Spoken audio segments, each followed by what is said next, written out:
इसी तरह से कुरान हकीम से ये साबित है कि बिल्कुल इब्तदाई दौर में,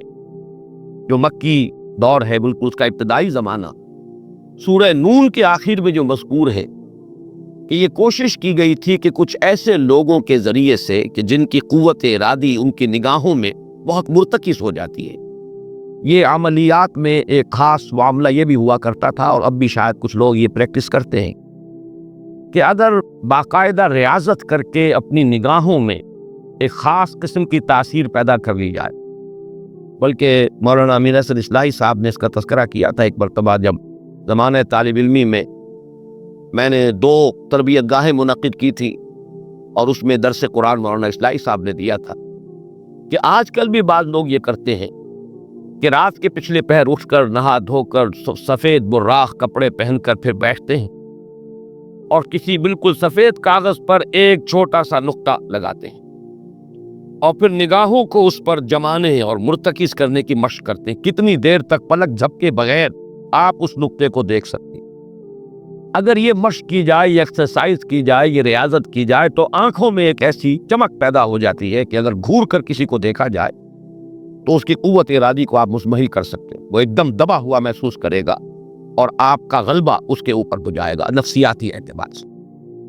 इसी तरीके का कोई अमल था जो नबी अकरम सल्लल्लाहु अलैहि वसल्लम पर भी आजमाया गया था। लयज़लक़ूनका की आया है सूरह नून के आखिर में, बिअब्सारिहिम लम्मा समिउ ज़िक्र। ये लोग चाहते हैं कि अपनी निगाहों के जरिए से आपको फिसला दें, आपके कदम डगमगा दें, आपकी क़ुव्वत इरादी को कुचल दें। लम्मा समिउ ज़िक्र व यक़ूलून इन्नहु लमजनून। इस वक्त के सूरह नून के आगाज़ में भी आया है तज़किरा कि हुजूर को कहा गया कि आपको जुनून का कोई आर्ज़ा हो गया है या आप पर कोई आसेब आ गया है। और आखिरी आयत में जो है वो आखिरी हिस्से में फिर इसी का याद आ,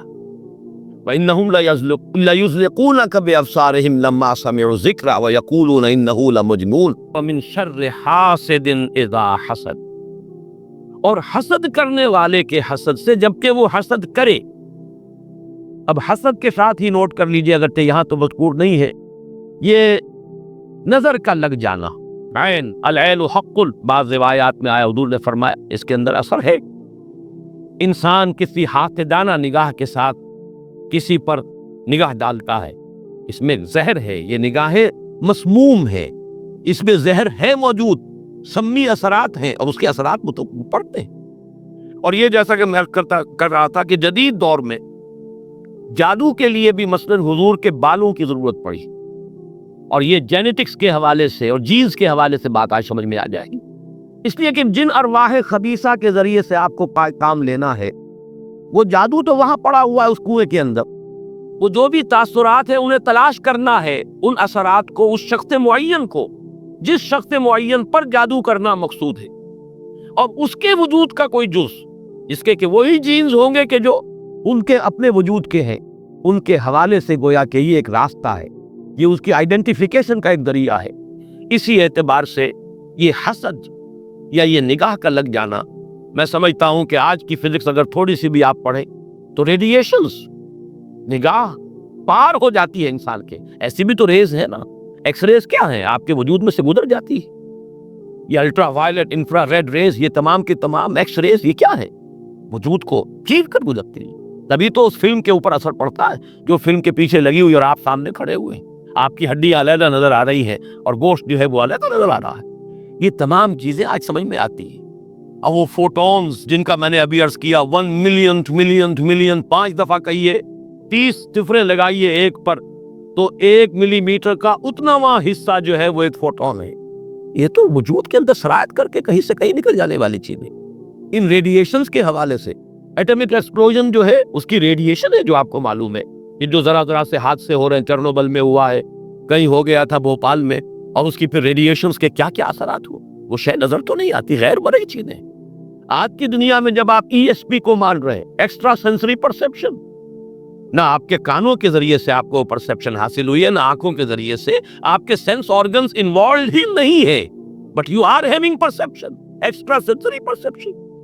इसी तरीके से टेलीपैथी हो रही है। एक बात आप अपने दिल के अंदर, अपने ज़हन के अंदर जमाते हैं, मुर्तकिज करते हैं, और जिस शख्स के साथ आप चाहते हैं राब्ता, उस तक उस बात को मुंतकिल कर देते हैं। یہ سب کچھ کیا ہے؟ اس کے بعد تو اس دور میں بھی اگر کوئی لوگ بات کرے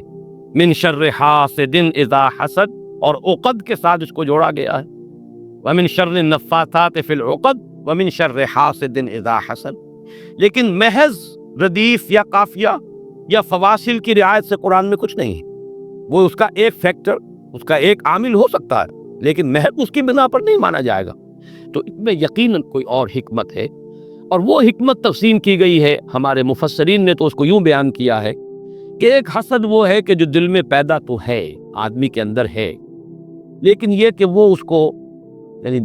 کو باقاعدہ کوئی ایک ہمت کے ساتھ اور اپنے ایک عزم کے ساتھ، ارادے کے ساتھ بروئے کار نہیں لا رہا، تو اس حسد کے اثرات نہیں ہوں گے، اس سے پناہ ماننے کی ضرورت نہیں ہے۔ میں اس کو اس انداز میں تو میرا ذہن سے قبول نہیں کرتا، اس لیے کہ حسد اگر پوٹینشلی ہے اندر تو اس کے اثرات ہوں گے، وہ ریڈیشن تو ہوگی، چاہے اس کا ارادہ ہو چاہے نہ ہو، وہ کیفیات جو ہے وہ اس کے سانس سے، اس کی آنکھ سے، اس کے وجود سے، وہ اندر اگر زہر گھل گیا ہے تو اس کے وجود سے نکلنے والی ساری شعاعیں جو ہے ان کے اندر وہ اثر موجود ہوگا، وہ مسموم ہوں گی، زہر ان میں ملا ہوا ہوگا، اس کے اثرات ہوں گے۔ البتہ یہ کہ اس کے دو درجے ہم قائم کر سکتے ہیں، اور وہ یہ کہ ایک ہے غیر شعوری حسد، ابھی آپ کو اندازہ نہیں، اندر ہی اندر کھچڑی پک رہی ہے، وہ اور بات ہے، لیکن جب یہ اس درجے کو پہنچ جائے کہ شعور کی سطح پر آ جائے، آپ کسی کی برائی چاہنے لگیں بالفعل، آپ چاہیں کہ اس کے اندر اگر یہ فضیلت کی بات ہے تو یہ سلب ہو جائے، اس کو پاس اگر یہ نعمت ہے تو یہ نعمت جس سے چھن جائے، مجھے مل جائے، یہی ہے اصل میں جس کو غبطہ اور حسد کا فرق کہا جاتا ہے۔ اور ایک جگہ پر حضور نے ایک حدیث میں لفظ حسد استعمال کیا ہے، لیکن مراد اس سے غبطہ ہے۔ لا حسد الا فی اثنین، کوئی حسد نہیں کیا جانا چاہیے سوائے دو اشخاص سے، ایک وہ جسے اللہ نے علم دیا ہے، وہ علم پھیلا رہا ہے تو اس سے بھی اگر حسد پیدا ہو جائے تو کوئی بری بات نہیں، کوئی اچھی بات ہی ہے،